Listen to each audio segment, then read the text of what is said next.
Arts Hindi second language फिर से आपके समक्ष आपके विषय पाठ्य पुस्तक उपन्यास से एक मैं वर्णन आपके समक्ष रखना चाहती हूँ। जैसा कि अभी काफ़ी समय बाद हम लोग फिर से अपने क्लास कंटिन्यू कर रहे हैं, सो आशा करती हूँ आप सब घर पे स्वस्थ आराम से अपने पढ़ाई मटेरियल से टच में होंगे, मैं ये आशा करती हूँ। अपनी सुरक्षा स्वयं रखिए और दूसरों का भी सुरक्षा रखिए।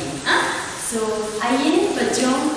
काफ़ी समय बाद हम लोग फिर से मिल रहे हैं। सो आज मैं आपके सारा आकाश जो राजेंद्र यादव जी द्वारा रचित उपन्यास से संबंधित कुछ मैं एक आपको बताना चाहती हूँ। वैसे हम पहले आपके जो पूर्वार्ध जो भाग है, पूर्वार्ध भाग से हम ऑलरेडी हमने लगभग 7 चैप्टर खत्म कर चुके हैं। सो मैं वही आपके 7वां चैप्टर से ही संबंधित 7वां चैप्टर से ही संबंधित कुछ उस जो कथा में घटित जो घटना मैं आपके समक्ष रखना चाहती हूँ। सो हमने देखा बच्चों, जैसे पिछले चैप्टर 6 में हमने देखा था कि प्रभा जो है प्रभा जो अपने उपन्यास की जो नायिका है, जो हीरोइन उस अपने पति यानी समर के साथ कुछ अनबन अर्थात ना बोल पाने के विवाह के पश्चात भी आपस में ना बोलने के कारण अनबन अपने आप से कुछ गलत फहमियाँ पैदा होने के कारण जो समर की पत्नी प्रभा अपने मायके चली जाती है। और हम देखते हैं कि बाबूजी समर को अपने पत्नी को मायके से वापस लाने के लिए नाना प्रकार से वो अपने जो है तरीके समर पे वो रचते हैं, लेकिन समर फिर भी नहीं मानता। और समर कहता कि मैं अकेला ही हूँ जो प्रभा को लेके आने का ठेका ले रखा, आप चाहे मेरे भाई समर के जो छोटे भाई हैं उसे भी तो भेज सकते हैं। सो बाबूजी अब क्या करते हैं, समर के भाई अमर को ही यहाँ प्रभा के मायके उसे लेने भेज देते हैं। सो समर अपने ही काम में यानी पढ़ाई से लेके जो भी उसके रोजमर्रा की जो जिंदगी है उसमें वो व्यस्त हो जाता है। और तत्पश्चात उसके भाई जो है अमर वहाँ मायके समर के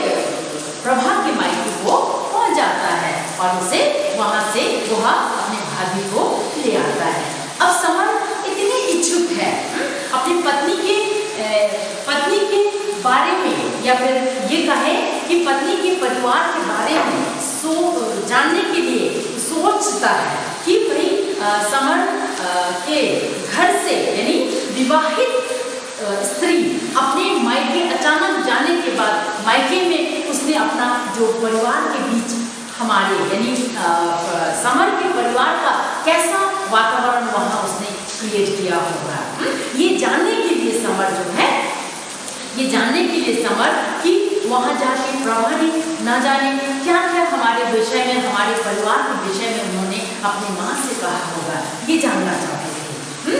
और वो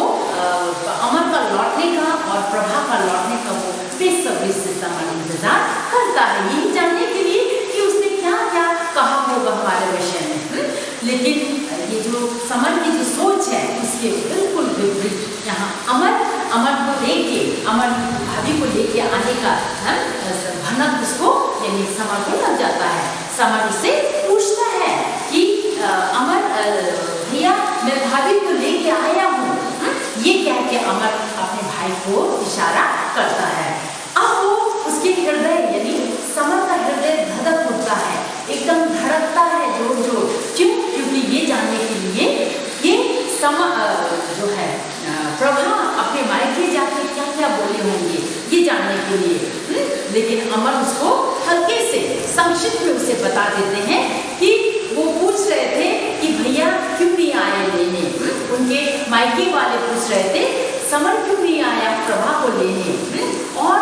समर और ज़्यादा उसकी जानकारी रखने के लिए वो पूछता है कि और क्या कहा उन्होंने, और कुछ नहीं, बस भाभी आ गए, आप भाभी से ही पूछ लीजिएगा। समर की हिम्मत नहीं होती अपनी पत्नी प्रभा से ये सारी बातें परिवार के बारे में, उनके विषय में कुछ जानने की। वो बिल्कुल अपने पत्नी के जो है सामना नहीं करना चाहता है, डर के मारे कि कहीं हमारे परिवार के जो गलत है ना, जो भाभी माँ जैसे जो बाबूजी की जो बर्ताव थे इस परिवार में प्रभा के प्रति, कहीं ये सारे जो है ना, ये सारे जो उसने वहाँ अपने परिवार में व्यक्त नहीं की, कहीं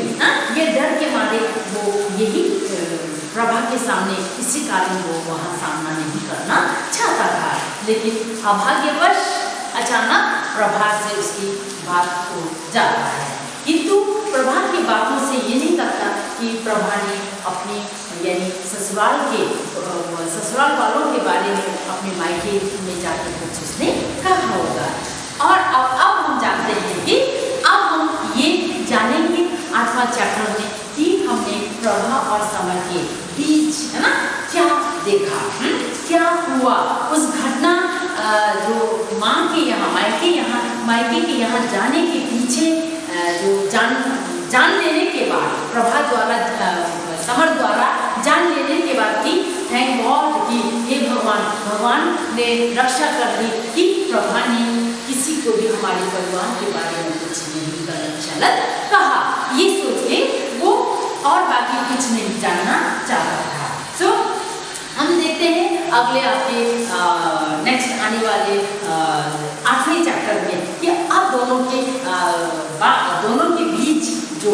गलतफहमियां थी ना, 6ठे और 5वें चैप्टर में हमने देखा दोनों के बीच की जो गलतफहमियां थी जिसके कारण आपस में बातें नहीं हो रही थी। इतना कुछ प्रभा सहन करने के बावजूद भी, परिवार वालों से जो अत्याचार सहन करने के बावजूद भी प्रभा ने कभी भी कुछ तक नहीं कहा अपने पति और अपने ससुराल वालों के सामने। सो आगे हम 8वें चैप्टर में और ये जानेंगे। सो आपके पास आपके उपन्यास है बच्चों, सो उपन्यास से